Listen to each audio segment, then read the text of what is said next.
I'm so nervous. I've never filmed a video in front of someone like this before. Hello, my dudes. Today I'm here finally with the video that I've been promising you for months. How to travel through Europe on a budget. This comes from my personal experience from studying abroad last semester in France. Have I mentioned that I studied abroad in France last semester? Did I peak?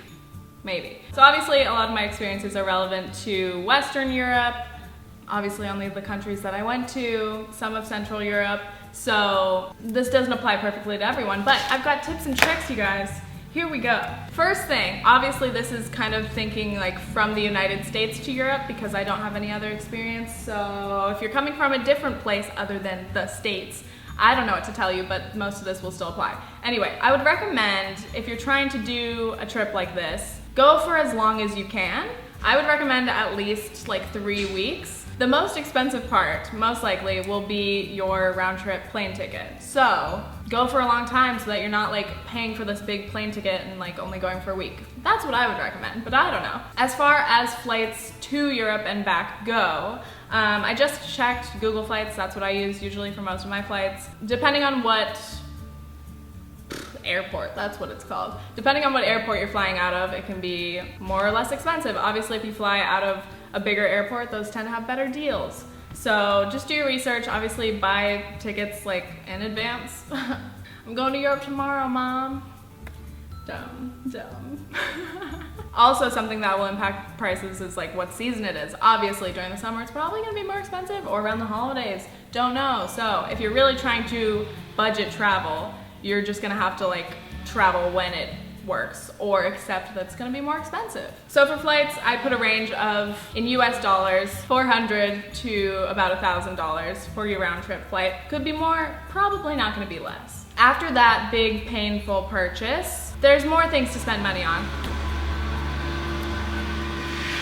Also, when it comes to traveling through Europe, I would recommend packing light. I literally, when I went on my like 3-week trip after my semester, I brought just a backpack because if you have checked luggage, that's gonna be more fees. If you have carry-ons with some airlines, those are fees as well. So save yourself time, don't carry around too much stuff, make it easy for yourself, pack light. Next, accommodations. Where are you gonna stay? Once again, I'm using about 3 weeks of travel time, so I would recommend hostelworld.com. That was the way that I found all of the hostels that I stayed in. You can search based on whatever you want, city, location, price, obviously, or Airbnb. So either way, depending on the city, hostels can be as cheap as like 10 euros or maybe less. I found a hostel that was like 8 euros, I think, in Lake Bled, Slovenia. So you never know. And then in Amsterdam, I stayed at a really terrible hostel that was like 30 euros a night. So do your research, but let's say it's an average of like 20 euros a night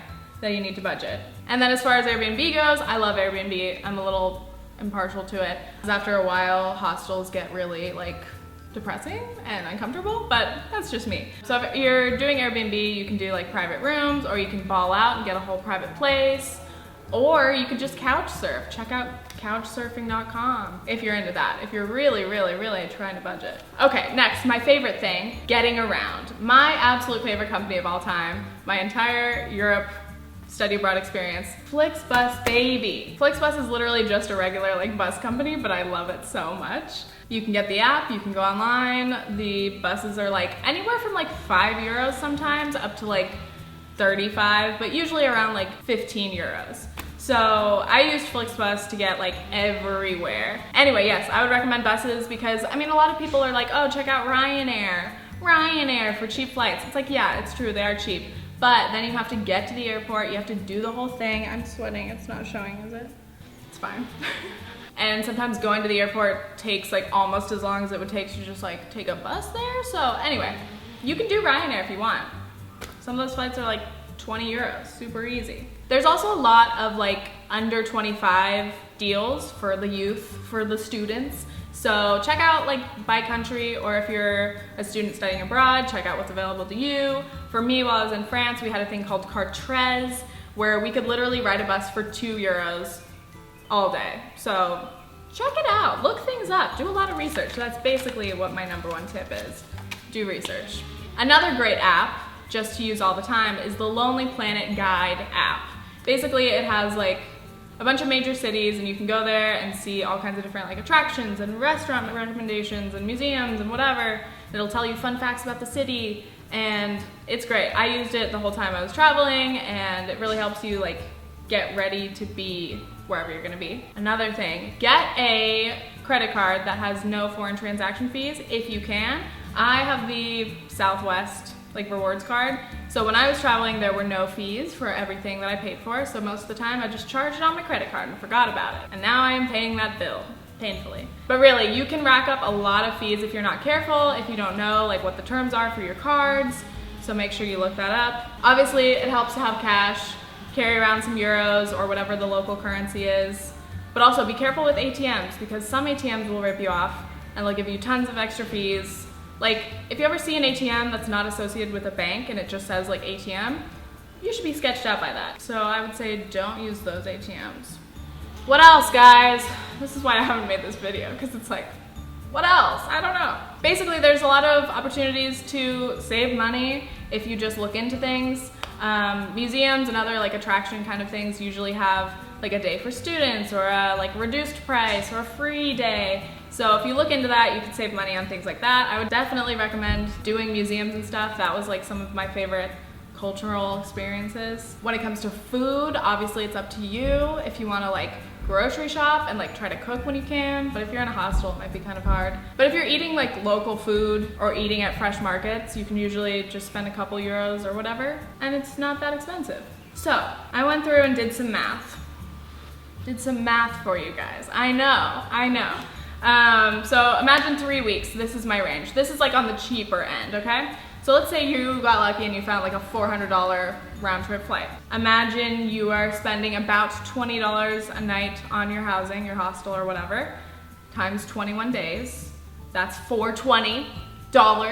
And then let's say you spend $100 on buses somehow. I don't know how often you're gonna be riding a bus. Are you gonna stay in a city for a lot of time, or are you gonna leave every couple days?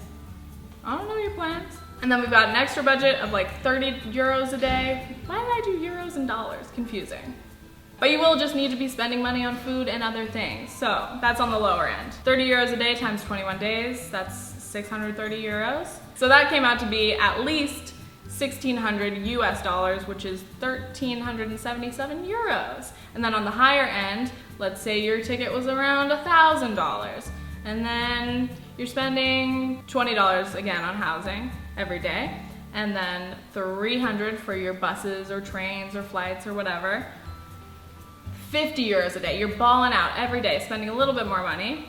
That will get out to be 2,800 US dollars or 2,400 euros. So it's up to you. Basically, you can make it as cheap as you want after like the necessities. It's up to you how much money you want to be spending every day just for food and whatever fun. But I think if you're going on a trip like this, you don't have to like spend $5,000, but I would recommend giving yourself the room to like ball out. If you want to buy drinks, buy drinks. If you want to buy souvenirs, pack light and then have room for them, and then buy some souvenirs. For me, you guys know, I'm totally financially responsible. I just bought whatever I wanted, pretty much. I was like, well, I want to eat this food, I'm gonna eat it now.